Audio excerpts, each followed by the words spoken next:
Hi and welcome back.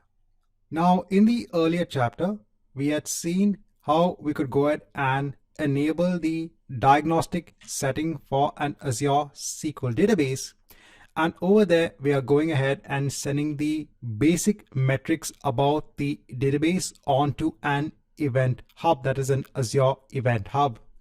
Now, after a span of 5 minutes, when we go on to that event hub instance, and if we go ahead and scroll down, so over here now, in terms of the metrics itself, you can see that there is now requests that are being sent from the SQL database.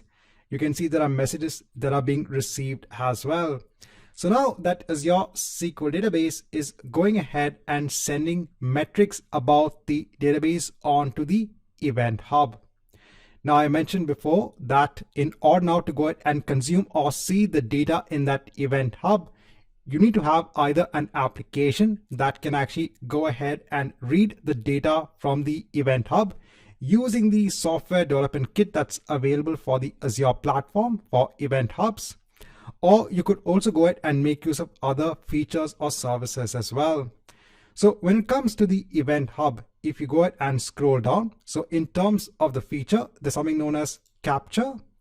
So in the capture section, if I go ahead and turn this on, over here, we can actually go ahead and stream this data onto an Azure storage account.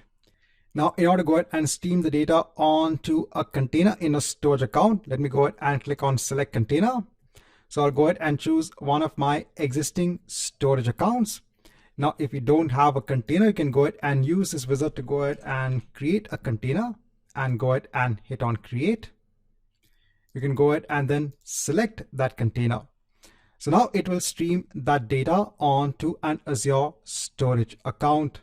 And over here, you can see what is the format of the capture file that will be created in the container in the storage account. So let me go ahead and hit on save changes.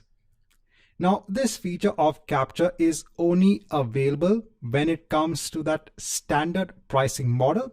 So remember, when I created this event hub namespace, we had two pricings that were available. One was the basic and the other was the standard. So if I go to all resources, if I go onto my event hub's namespace, so over here, you can see the pricing tier is standard. So only if the pricing tier is standard, then you'll have the ability to actually go ahead and use that capture feature. Now let's come back after a span of around 5 minutes. Now, after coming back after around 5 to 10 minutes, now let me go on to the containers in the blob service. Let me go on to the log container. So over here now you can see that there is a folder known as app namespace. So this is the name of our event hub namespace. Then we have the name of our event hub, and then it's going to be done in basically a date format. So let me go on to any one of the folders. Now all of the data is stored in an Avro format. So this is a different format when it comes to the storage of the capture data from Azure event hubs. So if you go on to the edit section, so over here, the actual properties will actually be in text format, which is readable, but the actual values will be decoded itself. So it will not be in normal text-based format. So this is an Avro format, which is another format that is available for storing your data. Right, so in this chapter, just want to showcase one example where you can go ahead and stream data onto an Azure event hub.